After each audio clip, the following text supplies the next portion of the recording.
But at this point, the survivors are not at end-stage cannibalism yet, so there is plenty of elbow skin to craft these makeshift socks.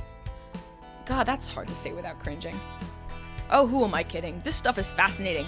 The lengths these men went to survive are beyond incredible.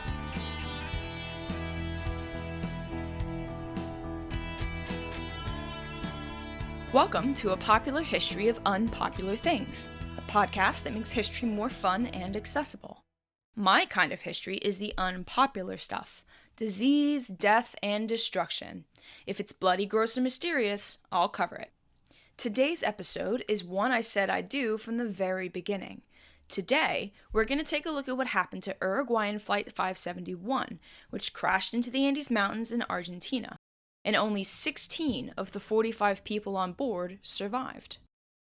On December 21st, 1972, a herder named Sergio Catalan spotted two men waving their arms frantically across the Rio Azufre at Maitenes, a small mountain camp on the Chilean side of the Andes Mountains. And though he sensed the men needed help, the rushing river made it hard to hear them. He made it clear he would return the next day. When Catalan came back, he threw a rock across the river with a note and a pen tied to it. One of these bearded, skinny, disheveled men wrote the following before tossing it back to the herder. Quote, "I come from a plane that fell in the mountains. I am Uruguayan. We have been walking for 10 days. I have a wounded friend up here. In the plane, there are still 14 injured people. We have to get out from here quickly, and we don't know how. We don't have any food. We are weak. When are you going to come fetch us? Please, we cannot even walk. Where are we?" End quote. The author was 22-year-old Fernando Parrado, known as Nando. With him, 19-year-old Roberto Canessa. They were two survivors of the missing Uruguayan Flight 571, a Fairchild FH-227D that had crashed 70 days earlier, that's 70 days earlier, on Friday, October 13th, 1972. And though he was incredulous that these boys could be from the missing flight, the herder rode for 10 hours on horseback to bring help. And his efforts saved their lives, as well as the 14 other survivors who were still back at the plane. Over the weeks that followed, more details emerged about the missing plane, and it didn't take long before the world learned the shocking details of what happened to them, and what they had to go through to survive. This is a story of survival against all odds, on top of an uninhabitable, snowy mountain. It's a story of perseverance, of faith, and the lengths that man will go to survive. For those who survived the plane crash had no access to food for 10 weeks, so they made the choice to cannibalize their dead friends and relatives. So sit back and prepare for an incredible tale of both survival and cannibalism in one of the most extreme places on Earth, the peaks of the Chilean and Argentinian Andes Mountains. This is the story of the Andes flight disaster. 40 passengers boarded Uruguayan Flight 571 on Thursday, October 12th. There were 3 crew members and 2 pilots, Colonel Julio Cesar Ferradas and Lieutenant Colonel Dante Hector Lagurara. Ferradas was experienced with over 5,000 flying hours. Lagurara, though older, was less experienced. The flight was initially chartered to fly rugby players from the Old Christians Rugby Club in Uruguay's capital of Montevideo to Santiago in Chile to square off against another team. The Old Christians were a group of alumni from the prestigious Christian Brothers Academy in Montevideo who played rugby in a league. Most of the people on the flight were the rugby players and their friends and family members, though some empty seats were taken up by others not affiliated with the group. The plane left Montevideo for Santiago, but since there were considerable storms over the Andes, the plane landed at Mendoza, a town in Argentina at the base of the Andes. Here, the boys enjoyed a bit of vacation time, buying wine, cigarettes, gifts, and more. And the next day, Friday, October 13th, they left for Santiago. Now, as the crow flies, Santiago was only 125 miles to the west, but because of the Andes Mountains, planes of the Fairchild size can't fly directly there. Instead, they must use one of several passes through the mountain where the maximum altitude isn't higher than what the plane can handle. The less experienced pilot, La Guerrera, took control of the plane. He decided to cross the Andes at the Pass of Planchon. Essentially, he was going to make a big U. He was going to go south to Malague, west to Curico, and then north to Santiago. Essentially what happened was the pilot underestimated the distances they were flying. He passed through the Planchon, but made the turn too soon. He thought he had made it to Curico, so he made plans to turn right and head north. But a blanket of clouds obscured the ground, so the pilot was only making estimates. See, it normally takes about 11 minutes for a plane of that size to fly from the Planchon to Curico, but the inexperienced pilot made the call after only 3 minutes. La Guerrera radioed the air traffic controller, who trusted his word, and authorized the pilot to start the descent into Santiago, and so he started to bring the plane down to 10,000 feet. But when the plane came down below the clouds, the passengers noticed quickly that they weren't flying over the verdant valleys of eastern Chile, but the rocky, snow-tipped mountains of the Cordillera, the Andes Mountains. The wingtip was only feet from the side of the mountain. One boy asked another, "Is it normal to fly so close?" "I don't think so," his friend replied. And immediately after, the right wing hit the side of the mountain, broke off, and flew over the fuselage, which is the main body of the plane. The broken wing cut through the back of the plane, separating the tail from the rest. 2 of the crew members and 3 passengers, still strapped to their seats, were sucked out the back of the plane when the tail separated. The fuselage, now without a tail or its right wing, hurtled toward the ground. The propeller broke off and tore through what remained of the back of the fuselage, and 2 more boys were flung from the plane. Now it eventually landed in a steep valley, packed with snow, and slid downhill for a while. Luckily, the fuselage was not completely torn apart in the crash. Several seats broke loose in the impact, though, and crushed a couple of the passengers instantly. The plane came to a stop, without smashing into the mountains all around them, and it was pointing down a hill, but it wasn't in any danger of sliding further. The impact of the crash crushed in the nose of the plane, the pilot's cabin. The more experienced pilot, Ferradas, died instantly. La Guerrera, who was flying the plane, was strapped into his seat and stuck, slightly crushed, but still alive for the time being. A few of the passengers died instantly in the crash, including the only licensed doctor. 3 of the boys were medical students, though, and one of them was Roberto Canessa, one of the men who would later climb out of the mountains to find help.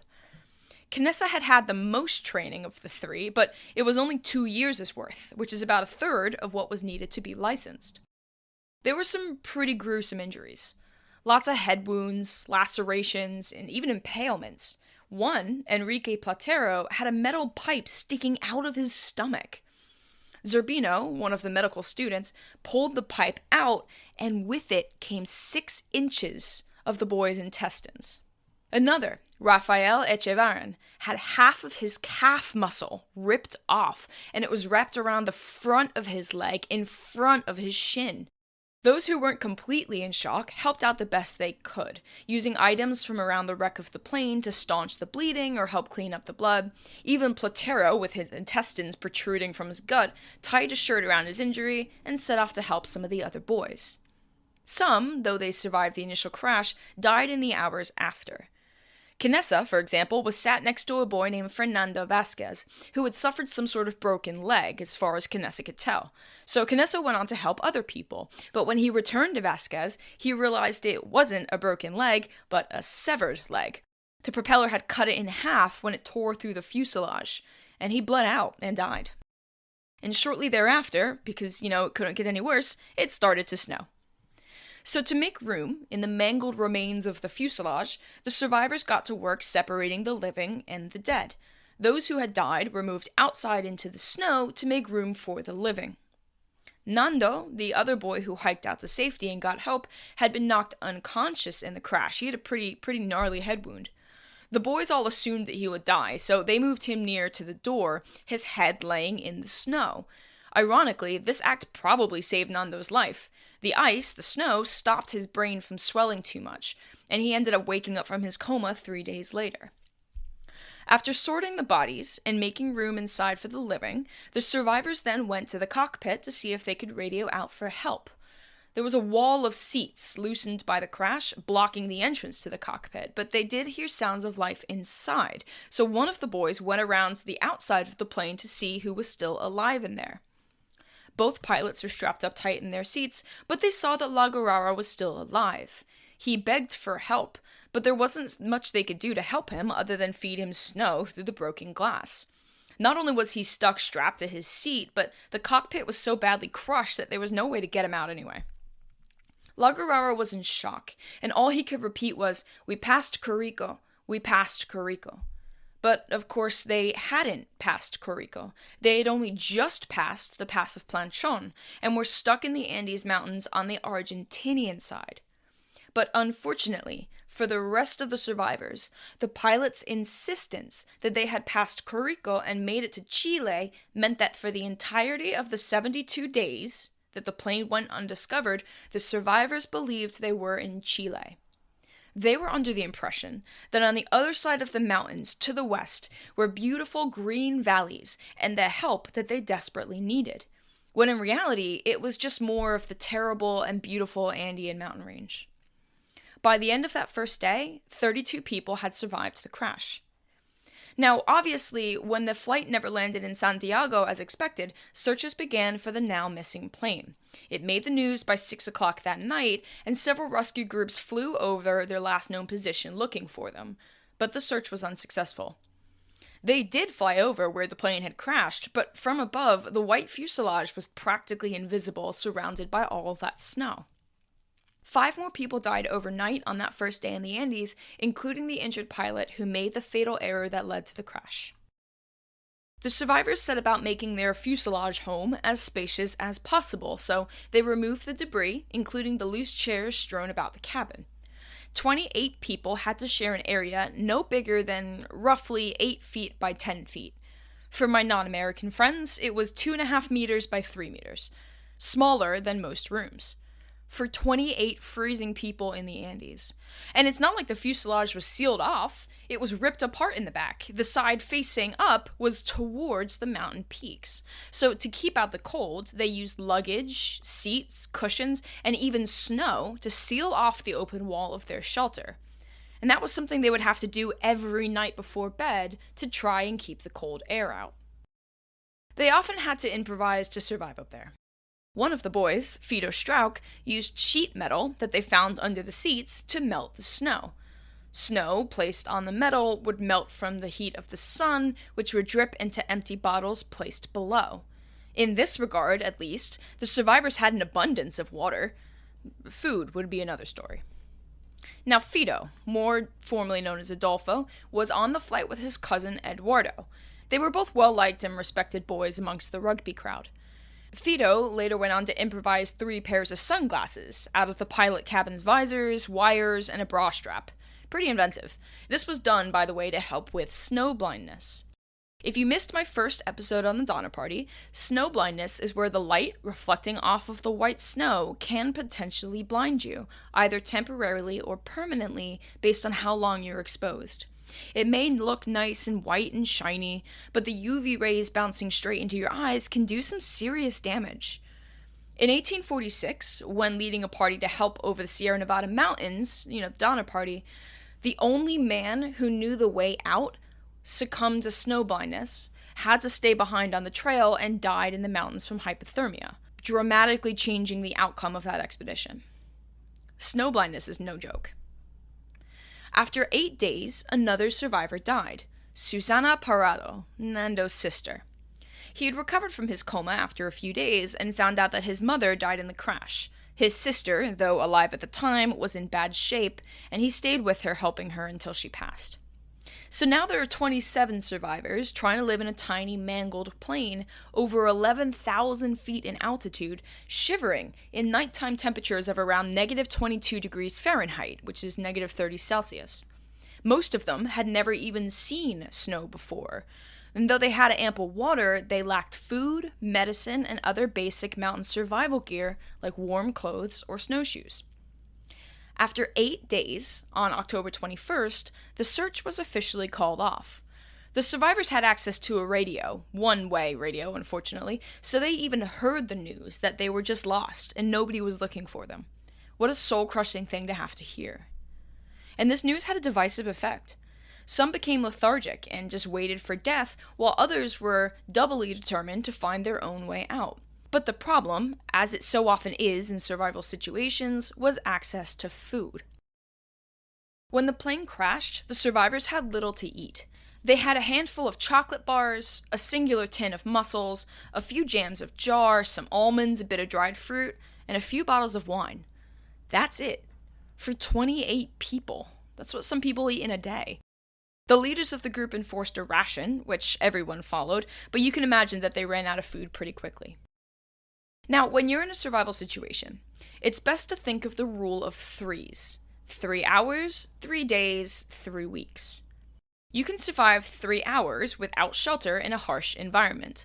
Luckily, though it was mangled, the fuselage of the Fairchild served as a decent enough shelter to keep the survivors alive. You can survive 3 days without water. As I've already covered, that wasn't an issue. Water, well, snow, really, was literally all they had up there. And you can survive 3 weeks without food. Though you'd be so severely weakened by that point that 3 weeks is really stretching it. It's more of a rule of thumb, not a scientific fact, the rule of threes. Now, at 11,000 feet up in the Andes, there is nothing else to eat. There is no natural vegetation, there are no animals, and until the end of their 10 weeks, they didn't even see birds. It was only when the snow started to thaw, right before their rescue, that condors started to hover overhead, waiting to eat the carrion they smelled below. And so, knowing that the search had been called off, knowing that they were essentially out of food, and knowing they couldn't get more of it, they had to make a difficult decision. It was Nando who first mentioned it to his friend Carlitos Paez. In the book Alive, the story of the Andes survivors, author Piers Paul Reed recounts a conversation between the two. He wrote the book a year after the survivors were found and interviewed many of them to get all the details of what happened over those 10 weeks. It was this book, by the way, which served as the basis for the 1992 film of the same name. As Nando was watching his sister weaken, he was growing in resolve to get out of the mountains alive. And after confiding in Carlitos that he would get back to civilization to find help, Carlitos tells him that it's impossible. He'll freeze in the snow, he doesn't have any food anyway. One can't climb mountains on a sip of wine and a square of chocolate, right? Nando's response? Then I'll cut the meat from one of the pilots. After all, they got us into this mess. Now, Carlitos didn't take it seriously, as Nando was probably still loopy from his coma, from losing his mother in the crash, and for watching his sister slowly fade away. Carlitos told Fido Strauch what Nando had said about eating the pilot, and Fido quietly remarked that it might be the only way to survive. It's also more than likely that the other boys felt the same, that to survive at some point they would have to cannibalize the dead. The snow and freezing conditions kept the body somewhat preserved, so it was possible. But on the 10th day, it was Canessa, the doctor in training, who said it out loud to the whole group. It was a medical necessity, really, if they were going to escape. Well, that's how he built his case. And with every movement, the survivors were using up energy that they were not replenishing. And at some point, they would be so weak that they would all die up there. And since the only food was human flesh, they would have to eat it to survive. I mean, he's not wrong. In a much later interview, much later, when he became old and gray, Nando told a reporter that, quote, I know 100% of the people who are watching this program, they say, oh, I wouldn't have done it. But if you were there, you would have done it. End quote. Now, luckily, most of us will never be in a situation where we need to weigh out these moral considerations. But in a case of extreme survival, when it's eat or die, Nando believes we would all eat. On top of his medical reasoning, Canessa also worked the religious angle. If you didn't already know, the dominant religion in South America and Latin America in general is Roman Catholicism. A majority of the people are very devout Catholics. Many worried about the moral implications of what Canessa was suggesting, so Canessa told them, quote, it is meat. That's all it is. The souls have left the bodies and are in heaven with God. All that is left here are the carcasses, which are no more human beings than the dead flesh of the cattle we eat at home. So the 27 survivors got together inside the plane and discussed it.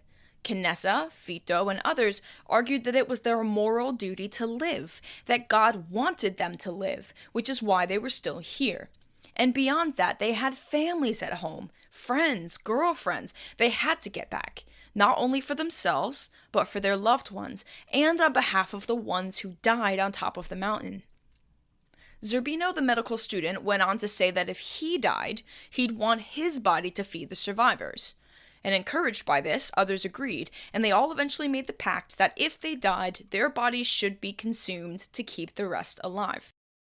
And though in the end everyone did agree that they needed to cut up the others to survive, and that it was acceptable given the situation, it was hard for some to stomach.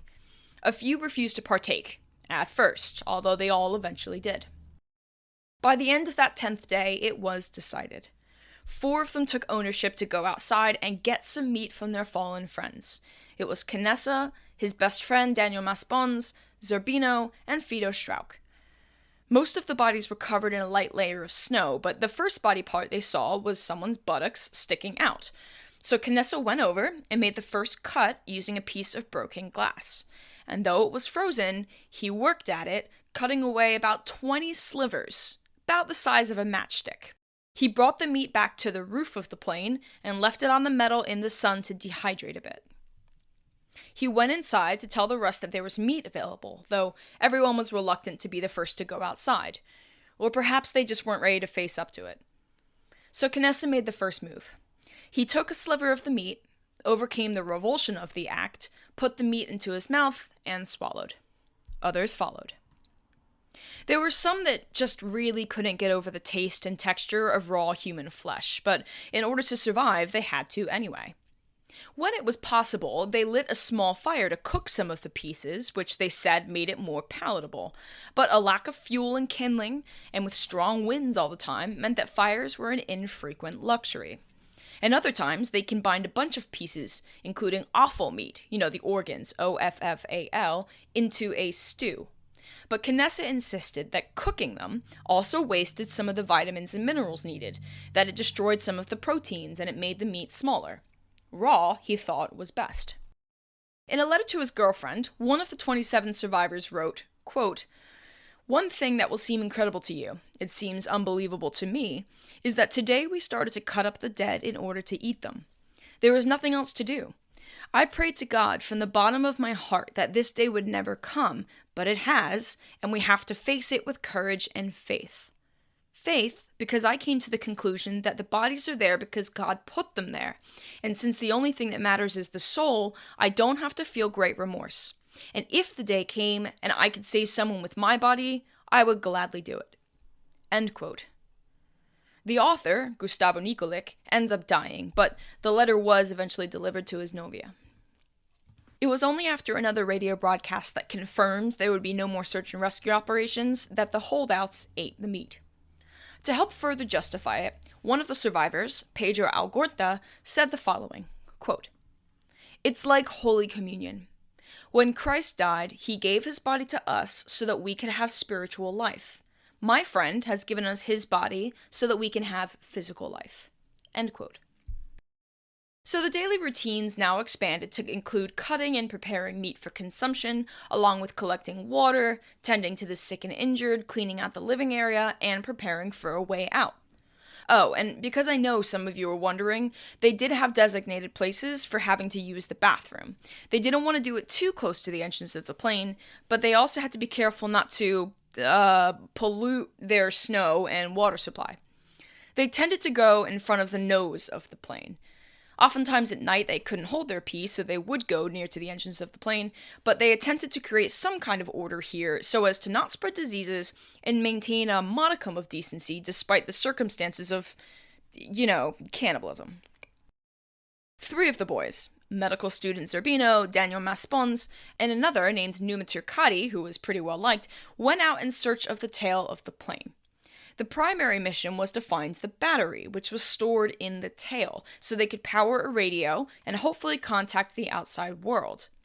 They were also hoping to find some of the luggage which got sucked out the plane in the crash, which would maybe have food or warm clothes.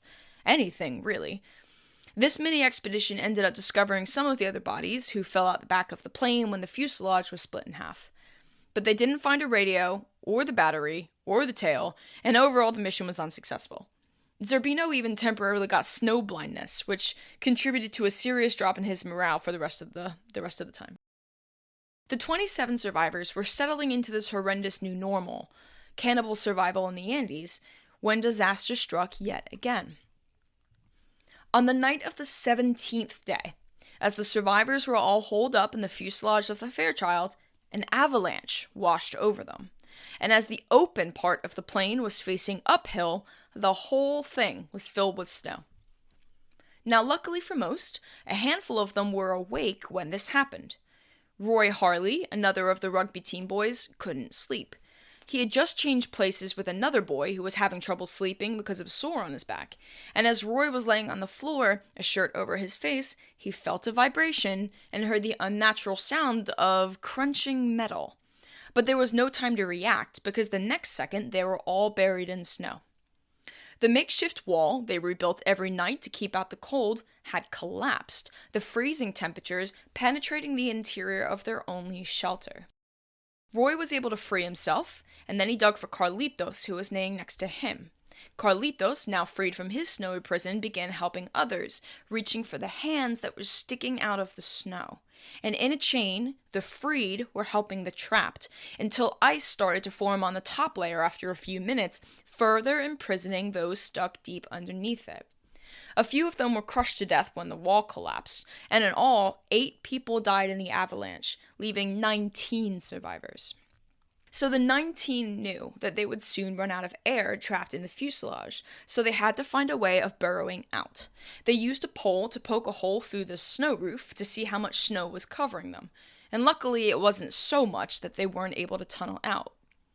They managed to get through to the pilot's cabin, which by then they had cleared of debris, and pushed the glass out to escape. It took them about 8 days after that to clear all the snow out, retrieve the bodies of the dead, and make the place somewhat habitable again. It was this incident, the avalanche, that helped solidify the idea that they would need to send a group of the strongest to find help. Nando, who by this point had become one of the fittest and most determined of the lot, wanted to leave immediately, but the others convinced him to wait until the snow started to melt, which they believed would happen after November 15th, when summer was beginning. Now, most of you are in the northern hemisphere, so remember, our seasons are switched. November 15th in the southern hemisphere is the beginning of summer, not winter.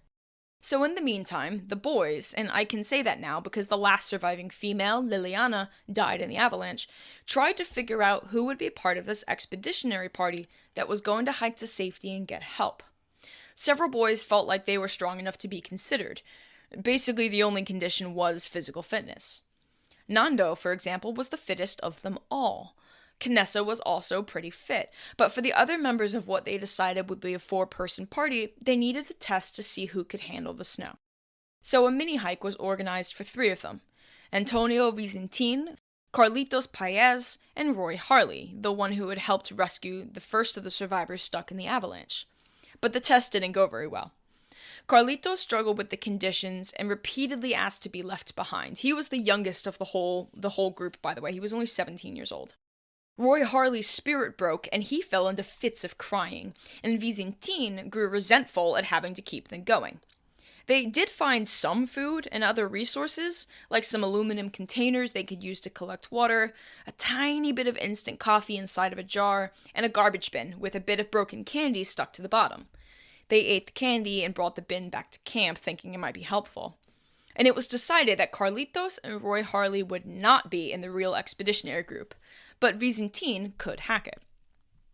So the 4 that were chosen to lead this expedition were Nando, Canessa, Vicentin, and Numa Turcati, who had previously gone out to look for the tail, and as soon as they were chosen, they were treated like royalty. So I won't get too into the intricacies of what happened to their social system, but if you're interested, read the book I mentioned earlier, Alive, by Piers Paul Reed. It's fascinating. I'll link to the book in the podcast description. Because there was so much politics happening. Canessa fancied himself the leader, but his power was kept in check by the Strauch cousins, Fito and Eduardo, who held the respect of most of the footballers. Nando was a powerful figure in the group too, but it never prevented him from doing any dirty work. Reading this story at times felt like I was reading Lord of the Flies again. It was absolute chaos in the face of uncertainty and survival. And it wasn't like the survivors were all grown men. They were adults, sure, most of them, but most of them were between 19 and 25. That's still so young. But when the 4 expeditionaries were chosen, they were given more shares of meat, fewer chores, it's the whole thing. There was a clear social hierarchy, and these 4 were on top. Reed, in his book, writes, quote, "The expeditionaries were not the leaders of a group, but a caste apart, separated from the others by their privileges and preoccupations. They might have evolved into an oligarchy had their powers not been checked by the Strauch cousins." End quote. So, reading this, I couldn't help but think of the Inca Empire's sacrificial maidens, perhaps because that too happened in the Andes. Okay, some historical context is needed. Finally, because there hasn't been any of that yet. The Inca Empire was officially founded way back in 1438 when its leader, Pachacuti, defeated its rivals, the Chancas. Not Chancla, for any Latinos out there flinching. Chancas. And he took control of what would later become their capital city, Cusco. It's the same city in today's Peru. And from there, the Inca expanded its territories rapidly, using military expansion to grow their civilization. And they made this work in part due to their extensive road system connecting the disparate communities of the Andes. The Inca were polytheistic, as were many early civilizations, and would make yearly sacrifices to their gods. The example that stands out the most, that most people think of, is the Yuyayaco maiden, a mummified teenage girl who is so remarkably well preserved from the cold and high altitude of the Andes that she looks like she could have died last week, not hundreds of years ago. And I mention all this because when the girls were chosen for sacrifice, they too were treated like royalty for a year. They were given the best foods, clothing, trinkets, you name it. They were given all of life's luxuries. And when their year was up and it was time for the sacrifice, the maiden would use those Inca roads, march to the peaks of the volcanoes in the Andes to be closer to the gods, and sacrificed. It wasn't a bloody spectacle like the Aztec or Mayan sacrifices. In most cases, they would just die of exposure to the elements and of hypothermia, but it was a sacrifice nonetheless. So when I read about how these 4 expeditionaries, Nando, Canessa, Vizintin, and Cercati, were treated like royalty before they embarked through the Andes on their sacred quest, I can't help but make that connection. Now, at this point, there was definitely a split in the group. Those who contributed to the group's survival and those who did not. And those that did contribute were having a hard time being compassionate for those who could not or would not. Now, some had legitimate reasons, like Echevarren, whose calf muscle had ripped around to the front of his leg. He really couldn't do much. And worse still, without proper medical care and poor nutrition, it was gangrenous. Others had similar health issues. But some of the boys suffered mental breaks and just sat in the sun all day, listless, unable or unwilling to contribute to their own survival. Now, some of the willing were reticent to continue supporting those that wouldn't help, even going so far as to tell them that if they don't get help, they don't get food. But in the end, they didn't have it in them to let these men starve to death. Unlike the Donner Party, who were stuck in the Sierra Nevadas in 1846, the Uruguayans did not consider murder or actively put one another in harm's way. With the exceptions of some flared tempers and the occasional scowls of contempt, they all banded together to support one another. The strong, both mentally and physically, supported the weak. Now, despite being one of the 4 expeditionaries who was above everyone else, Nando continued to do his part. He cut and dried meat, he collected water, he cleaned the plane. If it needed doing, he'd do it. His only character flaw was that he was impatient, and he wanted to leave immediately instead of waiting until November 15th. But he did wait. After weeks on the raw human meat diet, the boys were suffering from some pretty severe constipation. And for anyone who's ever been constipated, so all of you, you know that diarrhea soon followed. They ate more fat from the meat to help with the constipation, which of course triggered the diarrhea, and it was pretty brutal. They even used to cheer each other on when trying to defecate, celebrating when one of them passed. I guess they were running low on entertainment up there. As the November 15th date was coming closer, the date they wanted to leave when summer was supposed to start, they prepared, let's call them, socks. See, they didn't have extra wool socks to help insulate their feet, so they used an old South American gaucho cowboy trick.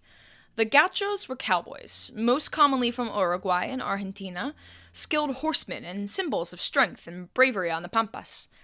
They would sometimes use the hind leg skin of their dead horses. The hide, you see, would make good protection for their feet, the knee joint of the hide fitting snugly over their heel. I bet you can see where I'm going with this. A hide, by the way, is the skin of an animal that has been tanned or dressed. Tanning is converting the skin to leather, so a tanned hide is essentially just leather. Most leathers nowadays, the real ones at least, are made with cow hide, but they can be of any animal, really. Well, using this ancient gaucho knowledge, the boys crafted their own, socks using the skin and fat from their dead friends.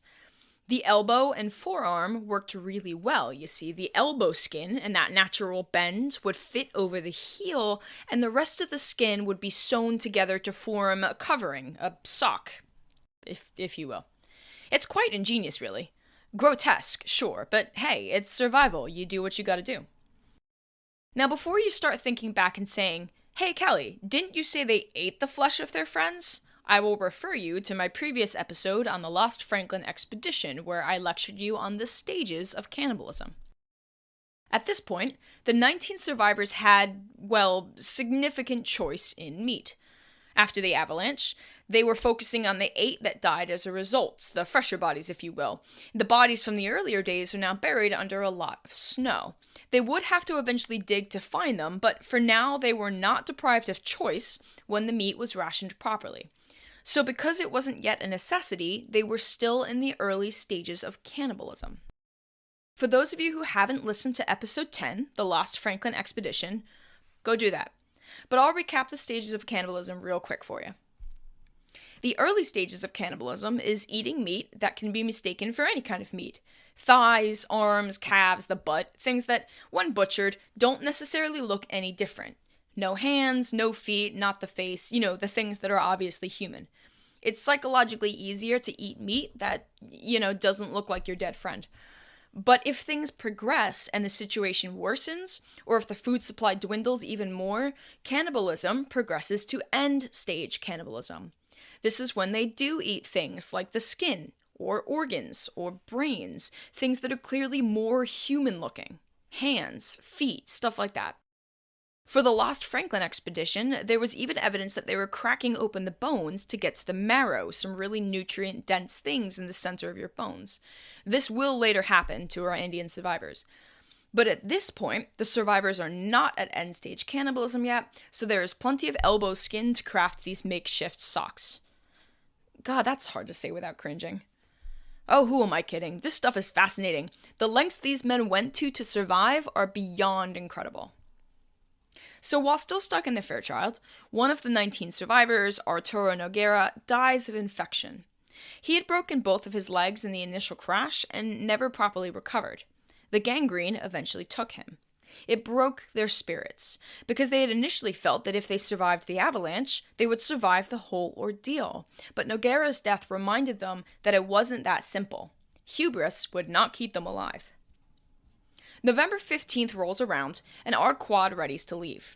They only make it 3 hours away from the Fairchild before needing to turn back because of snow, something they assumed wouldn't happen this late in the year. But remember, they're also Montevideo coastal boys, so they didn't have experience in 11,000 feet of Andean mountains. The plan was to wait it out, and then try again. But sometime between the 15th and when they set off 2 days later, someone stepped on Numa Turcati's leg. This happened in the night, since all of the boys were crammed into the tiny fuselage of the Fairchild. Remember, it's the size of a tiny bedroom with really low roof. Probably smaller than what you're imagining. So think like an apartment in New York City, or LA, or San Fran. Turcati got a terrible bruise, which ended up becoming septic. Injuries, you see, are far more serious for these boys, who by now had survived more than a month on nothing but raw human meat. At first, Turcati dismissed the injury, but by the time the expeditionaries left on November 17th, it was clear he could not join them. So 3 of them set off, Nando, Canessa, and Vizintin. They walked down the valley, and the plan was to eventually turn west when they could. Remember, they all thought they were in Chile. They believed they flew through the Planchon, past Curico, and were somewhere on the edge of the mountains, hopefully not far from Santiago. In reality, they were in the middle of the range, but they had no way of knowing that. It's 1972. GPS hadn't been invented yet, there's no mobile phones. They just had to trust their pilot that they passed Curico, and so that was their only intel. By looking at maps, they made a best guess where they must be, and figured they could go down the valley, swing west, and walk into the beautiful green valleys of Chile. However, after walking down the valley, they did find the tail of the plane. Success! And inside, they found suitcases, clothes, food, wool socks. The expeditionaries quickly removed their human skin socks and replaced them with several pairs each of the woolen ones. They also found those batteries for the radio, hoping they could hook it up and make contact with the outside world. Night descended quickly, so they stayed in the tail that night, and it was much more spacious and comfortable than the Fairchild's fuselage, so it was a relatively decent night for them. They progressed further down the valley the next day, but had to sleep in a ditch they dug into the snow. They barely survived the night because of the cold, so they decided to turn back and stay at the tail while they figured out what to do. They didn't want to die of exposure up there, and they certainly didn't have the warm weather gear to keep them safe. And from what they saw, there was no path west. And they had to go west, right? Because Chile was right there. Now, the cruel tragedy here is that had they progressed further down the valley, the path they were already taking, they would have come across an old mountain hotel stocked with tons of canned food. A much better and safer and warmer accommodation. And from there, a road leading down into the valley of Argentina where civilization awaited. They weren't too far. 10, 15 miles maybe? They just had no idea where they were and no idea how to get out. The three were worried that they would get further lost in the Andes if they went further east. Again, remember, they think they're on the western edge of the Cordilleras, so going east meant going further into the mountains. So they decided to put their hope in making the radio work, so they made plans to go back to the Fairchild. The battery was way too heavy though, so they brought back all the supplies and clothes instead, and whatever else they could find in the tail, and decided that they would bring the radio to where the batteries were. When the trio got back to the Fairchild, they were saddened to discover that Echevarren had died when they were gone. The gangrene eating away at his torn calf had killed him. Bacterial infections can be nasty pieces of work. The only one of them who even had basic knowledge of radios was Roy Harley, the one who kickstarted the avalanche rescue. Roy Harley joined the other three and went back to the tail where he tried working on the radio. Meanwhile, back at the Fairchild, end-stage cannibalism had begun. The group was running low on food supplies because the avalanche covered up those that died earlier in the ordeal. They reckoned that those who died before the avalanche would be, fatter because they hadn't suffered for as long. They would need to start digging, but digging used up a lot of energy, so they had to resort to eating the bits that were very human-looking. One of the boys even ate a testicle. They all cracked the bones to get at the marrow. They even had to resort to eating rotting flesh, rotting brain matter. They used skulls as bowls, carved utensils out of bones. Survival can be brutal.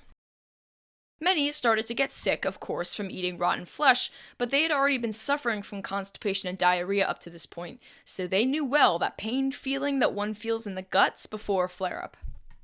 But in happier news, they heard on the radio, after 8 weeks, that the Uruguayan and Chilean governments were looking for them again. Some of the parents and loved ones back home hadn't given up on finding them, even if some of them were resigned to the fact that they would be looking for bodies, not survivors. This helped lift the boys' spirits. The radio situation at the tail wasn't looking too good, though. Roy Harley had successfully dismantled and reassembled the radio, connecting all of those unlabeled wires, there were tons of them, and hooking the whole thing up to the battery, but it just wasn't working. They gave up. And since none of them were electrical engineers, or just more experienced with this kind of thing, they had no way of knowing that the battery would never have worked with the radio. The transmitter they were trying to hook up required 115 volts, and the batteries could only give off 24.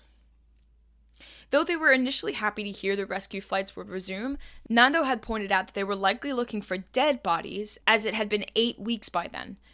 It probably seemed impossible that anyone could survive in the snow for that long, so the flights wouldn't really be in a hurry to get up there. So Nando again suggested they do another expedition, but this time to head directly west over the mountains, not east into the valley. More tragedy struck the group. On December 11th, Numa Turcati died. As a result of the sepsis in his leg, he had been declining rapidly. He fell into a coma and died soon after. And this shocked the boys, now the remaining 16, and persuaded Canessa that they could no longer wait. The radio transmitter didn't work, they hadn't heard any rescue planes overhead, and they were all rapidly losing weight and getting sicker. They couldn't survive here forever. So Nando, Canessa, and Vizintin left the next day, December 12th.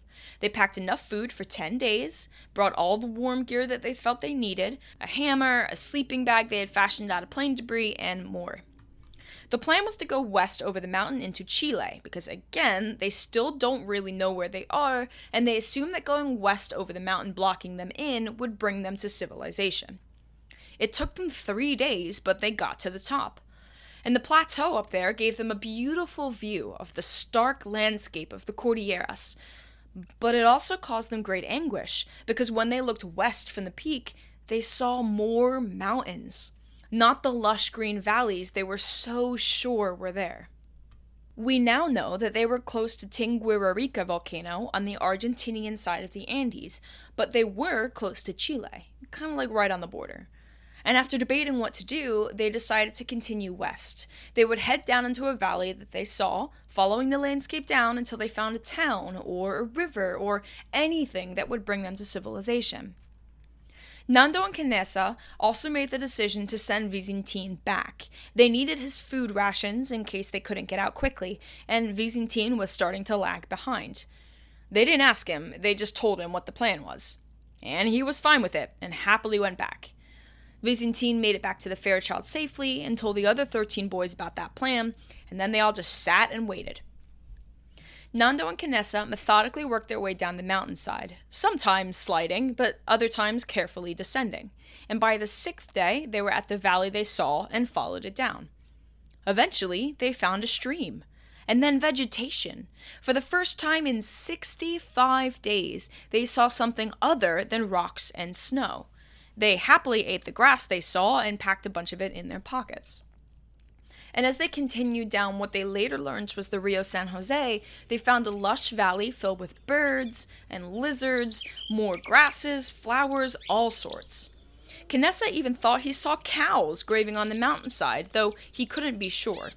He was starting to get sick. The diarrhea was bad, and he later found out that he had contracted dysentery. But as they continued, getting sicker by the day, they saw more evidence of human civilization. Rusted old cans, a horseshoe, cow dung, and stumps clearly cut by axes. They were getting close. So assuming they were on the verge of civilization, they ate most of their remaining meat, which by now was rotten. They had left the cold preservation of the mountain days ago, and their old human meat was going bad in this warmer environment. But they ate what they could stomach and discarded other things they didn't think they needed anymore, like the hammer and the sleeping bag, to make their packs lighter and make it easier to walk out. Luckily for them, they were on the verge of finding help, otherwise this might have been a fatal error. They continued on until they saw a horse corral and cows. They spent some time thinking of ways to kill the cows for their meat, before accepting that they were just too weak and had no suitable weapons. They instead planned on milking them, but had no vessel to collect it.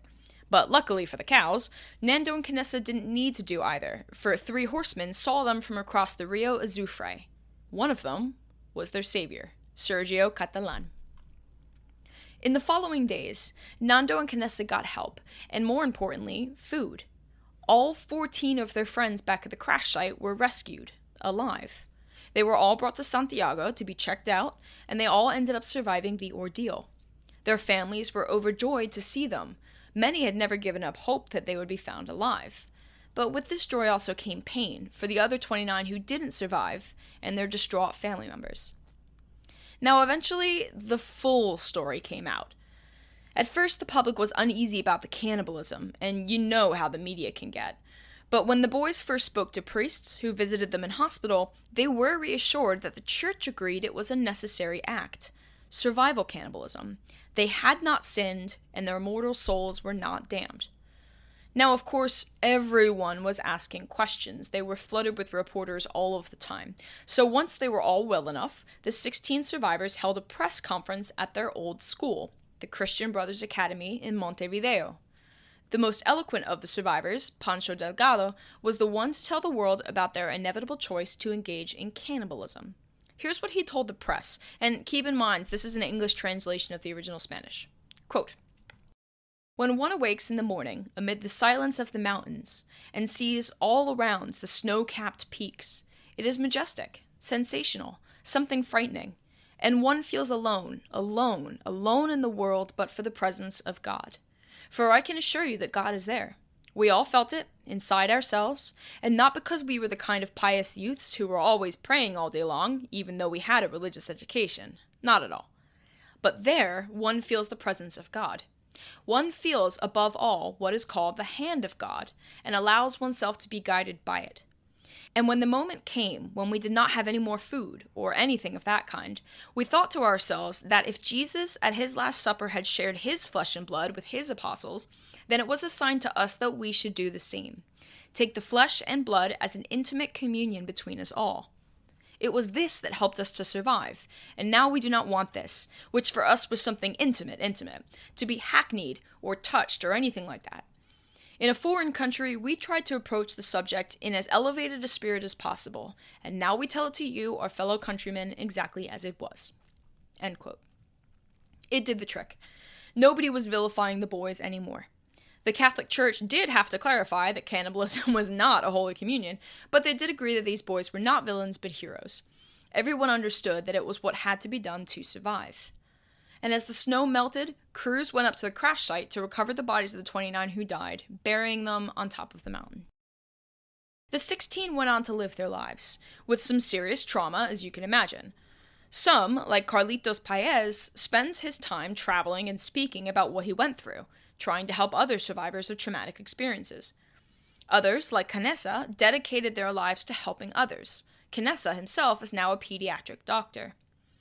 Nando drifted for a while, but found purpose in racing and was a professional race car driver for a while. Most of them married and had children. To this day, 15 of the survivors are still alive. One, Javier Methol, was older than the rest, but he lived to be 80. He died in June of 2015. And every year on October 13th, the surviving members of Uruguayan Flight 571 get together to honor those who died. And this past October marked 50 years since the harrowing experience. And to many in Uruguay, they will live on forever as heroes, both the living and the dead. Before I sign off, I'd like to recommend a podcast to you guys. It's called Obscure Appalachia, and I am obsessed. Candace, the host, has a really soothing and lovely voice, which is fun considering she talks about all kinds of occult stories. She's got like the perfect voice to do both true crime and occult legends. I just listened to her really well-researched episode on Zachary Davis, the Sledgehammer Killer, and she's got a knack for narrative storytelling, and she brings all kinds of legends and stories to life. Like her episode on the cryptid known as the Appalachian Knot Deer, where she gives a series of stories and accounts about people's run-ins with it. It's brilliant stuff.